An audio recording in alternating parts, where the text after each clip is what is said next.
What's going on, everybody? Mortem here, this time bringing you a review after 100% for a small indie CRPG known as Space Wreck, which is officially launching out of early access on October 10th on Steam. And while it's not a massive game, the 100% only taking me a couple of days, it is, I think, a CRPG that in a relatively short period of time manages to capture a lot of the essence of the genre in some fun ways. So naturally, I wanted to cover it a little bit, but to get my usual stuff out of the way, I review games after 100% all the time to set me apart from other reviewers on the platform. And while that does include the achievements, it also includes a lot more. There's a video linked below explaining everything that I cover, and my Steam profile is linked below as well. And I cover everything from small indies like this to bigger releases. Pretty much if it's an RPG, I'm probably interested in some capacity. Worth mentioning though that I also was able to bring you this review slightly ahead of the game's release thanks to a review build provided by the developer, so you're aware. Now, as I mentioned, it's a small indie CRPG. Realistically, a single playthrough is probably going to take you somewhere between 3 and 5 hours depending on the route you took, but it is also highly replayable, with there being quite a few exclusive paths to maneuver your way through the title with. That is to say, doing some things will lock you off from other options. Any individual task or quest might have somewhere between 3 to 8 solutions, and it's a game where at character creation, when you're building out your stats via your attribute and skills, those choices matter a great deal, as they're going to dictate how likely you are to succeed at a given option.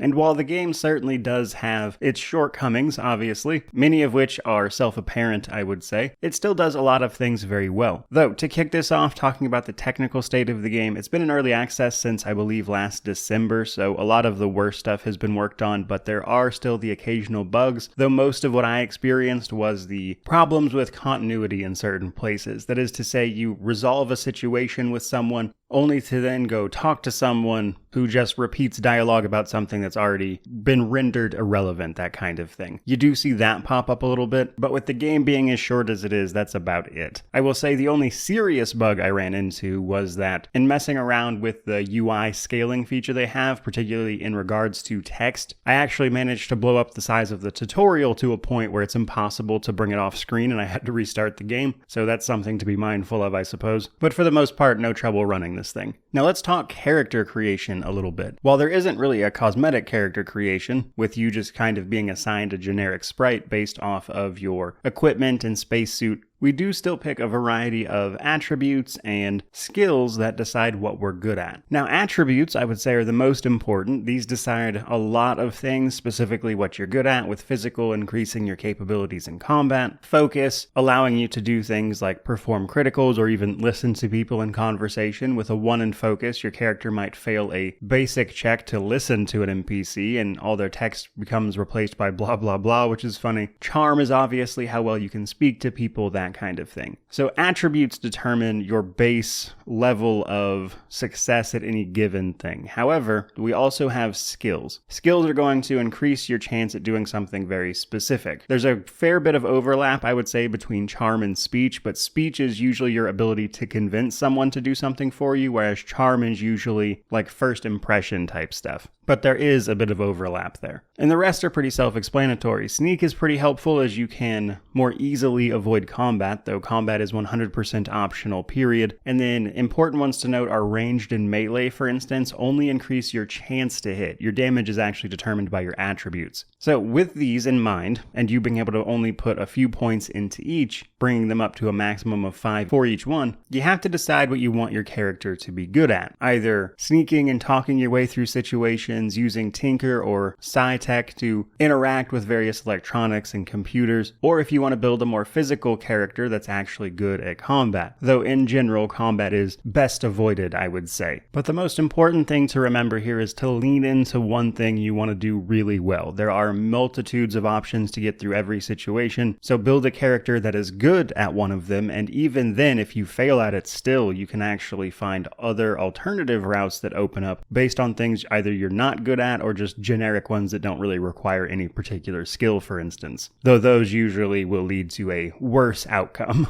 So with that said, let's talk about the story a little bit. The story of this game is interesting. As I'm sure you've seen on screen to some degree, we are mostly aboard space stations and spaceships. This universe takes place roughly 20 years after a major conflict between asteroid miners and big corporations back on Earth. Far into the future, Earth has largely settled the solar system, with corporations dominating things as they always do in future dystopias apparently. But this led to a huge conflict between miners and workers out in space and the corporations themselves. It led to widespread anarchy and huge swaths of space that are frankly unsafe to this day, with people often turning to piracy, for instance. We play the role of a character fresh out of the academy who happens to be piloting a ship that is targeted by pirates and damaged. So we need to replace our fuel chip and also find some fuel in order to get back to Earth and get our passengers aboard back to safety. There's a multitude of ways to do this, ways to maneuver that can be detrimental to the people you'll meet aboard various space wrecks, but it's important to note that most of the game is pretty freeform in its approach. Really, your only objective is to find fuel chip, find fuel for your ship, and then get back to Earth. How you do that is largely up to you, and that's where the game's highly replayable nature comes in. And because of that, there is 5, I would say, main endings, and then what happens to individual characters and things like that will change depending on your actual actions. The developer estimates that at most in a single playthrough, you could see about 60% of all the content, because as I said, there are paths through the game that will lock you off from other things and even areas to explore. However, in doing all that and exploring the story, you will certainly be progressing and leveling up a little bit. So let's talk progression systems. The main one, of course, being level ups. Every other level, you'll gain skill increases, which allows you to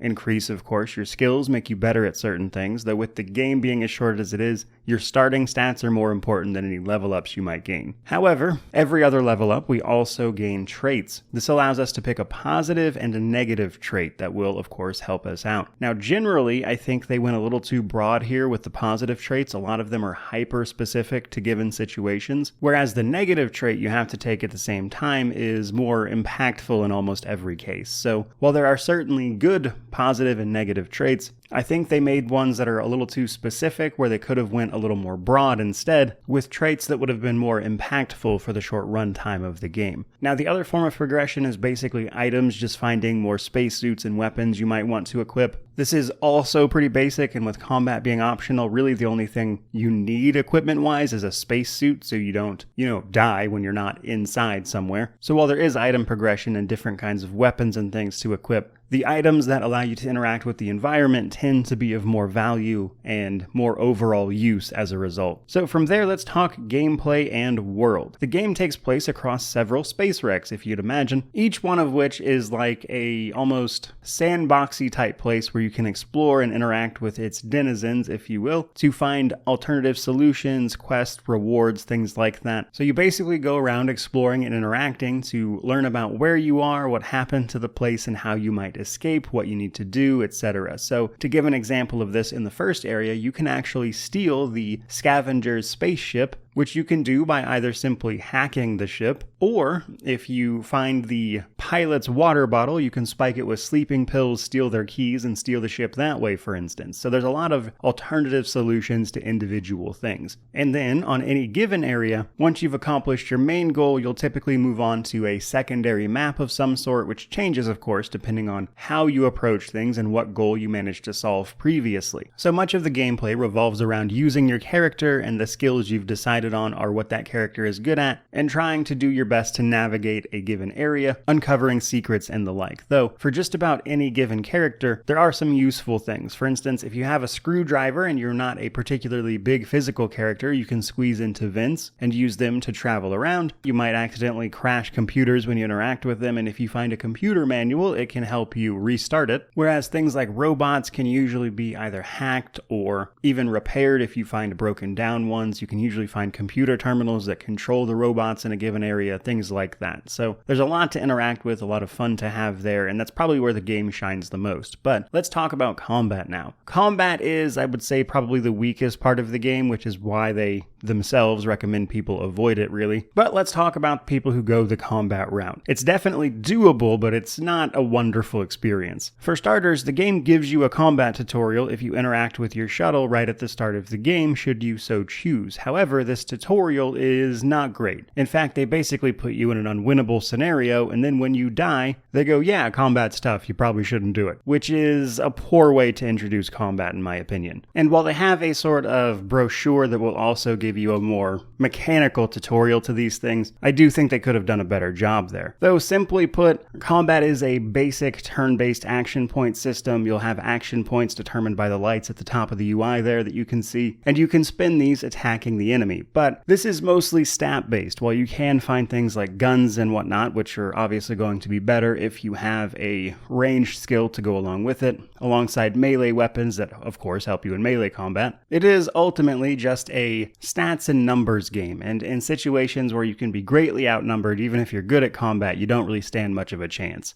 Now, the good news is you can sneak around enemies and set yourself up for success. Like I mentioned, most robots can be controlled through terminals, so you can get them on your side, and there's ways to turn combat in your favor in most situations. There's even crafting that will allow you to get your hands on things like mines, etc., that can make you more effective. So I wouldn't go so far as to say you shouldn't go the combat route, but it is arguably more work than not doing so. But definitely keep in mind that if you don't have a character with specifically combat in mind, it's best avoided, period. Otherwise, you kind of just click on the enemy on your turn, select from the attacks available provided you can reach them, and hope for the best as the rest of it happens behind screen. So from there, let's talk about the Steam Deck. This game plays mostly okay on the Steam Deck. I wasn't really concerned about it being a performance issue for it, obviously, but while the game does have cloud save support, so you could play on PC and then take it on the go with you somewhere, the real issue is that the game does not have controller support, which means if you're not happy with the default layout, you'll need to reassign some keys, which involves manually setting up a controller layout for the game. Personally, I found the default setup that Steam Deck uses to be okay, but it definitely has a few odd moments here and there. Otherwise, something to keep in mind is that the text on screen can be a bit small, especially when you're looking at the Steam Deck screen, but otherwise, the game is very playable on Steam Deck, can definitely do that if that's your cup of tea, and its official rating is playable. From there, let's talk about positives, negatives, and then wrap this thing up. So, on the positive side of things, I think the replay value and the role-playing and all of the options you have to complete various objectives are really where this game shines. When you're interacting with people, finding alternative solutions to various problems or quests is a ton of fun, and in that sense, it certainly encapsulates the idea of the genre in a very sort of microcosm sort of way. It's very short, but it's very replayable. You can probably get like 15-20 hours out of it in total, but it's quite a bit of fun in that time. Now, the negative sides are pretty self-apparent, as you can see on screen, I would say. The game is certainly a little bit clunky. The sequence breaks here and there aren't great by any means.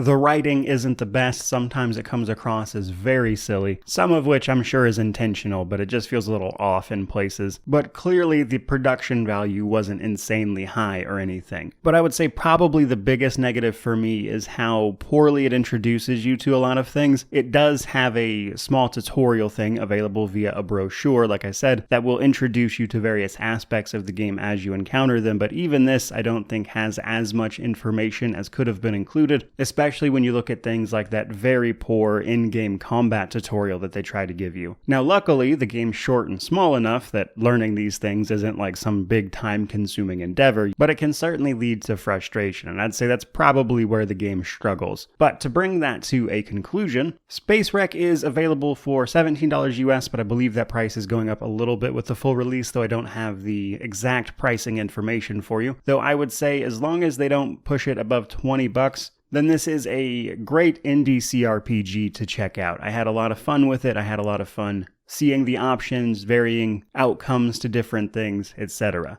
So as long as they keep the price low, I definitely think it's worth checking out when you get a chance, and it does a lot of things right for a CRPG. So much so that I'd like to see what these people can do with a bigger budget, and while it's certainly not going to be everybody's cup of tea, it does get a buy from me. I think it's worth checking out if you find yourself with some time and money to spare, and you're looking for something that won't take forever to get into. But that is pretty much going to do it for me today. I certainly hope you enjoyed this video. If you did, like, comment, subscribe, all that YouTube jazz. But regardless of any of that, truly, just thank you so much for watching. I really do appreciate it. May you wander in wisdom and have an amazing day.